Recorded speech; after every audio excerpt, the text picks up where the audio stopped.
Di ko akalain na sinapit ko ang kinalalagyan ngayon.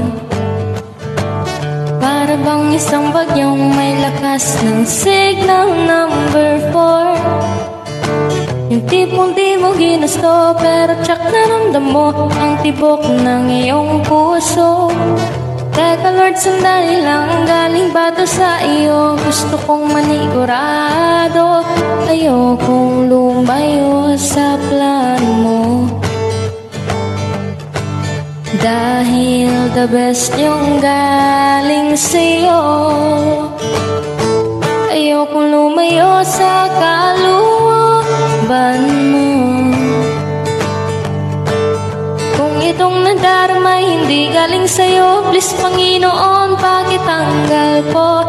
Ayokong pangunahan ang plano mo.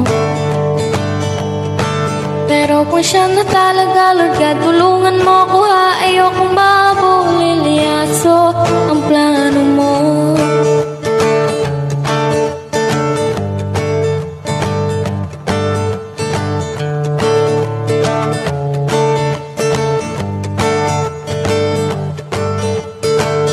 Di ko naasahan o sadyang pinilit kinalalagyan ngayon.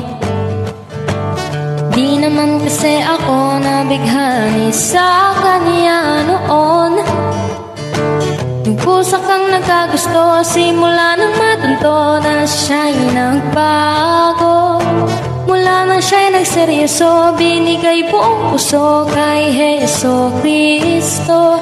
Ayokong lumayo sa plano mo. Dahil the best yung galing sa'yo, ayokong lumayo sa kalooban mo.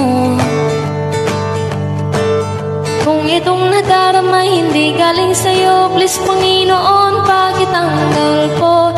Ayokong pangunahan ang plano mo. Pero kung siya na talaga, Lord God, tulungan mo ko ha. Ayokong mabulilyaso ang plano mo.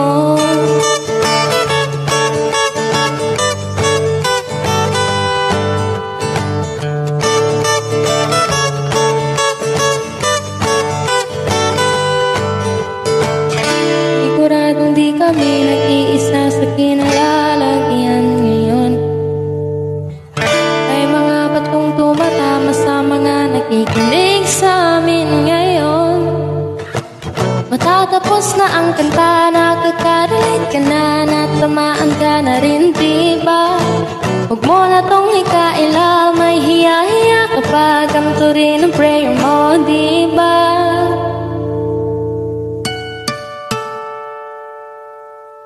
Ayokong lumayo sa plano mo. Dahil the best yung galing sa'yo, ayokong lumayo sa kalooban mo. Kung itong nadarama hindi galing sa'yo, please Panginoon, pakitanggal po. Ayokong pangunahan ang plano mo. Pero kung siya na talaga, Lord God, tulungan mo ko ha. Ayokong mabulilyaso.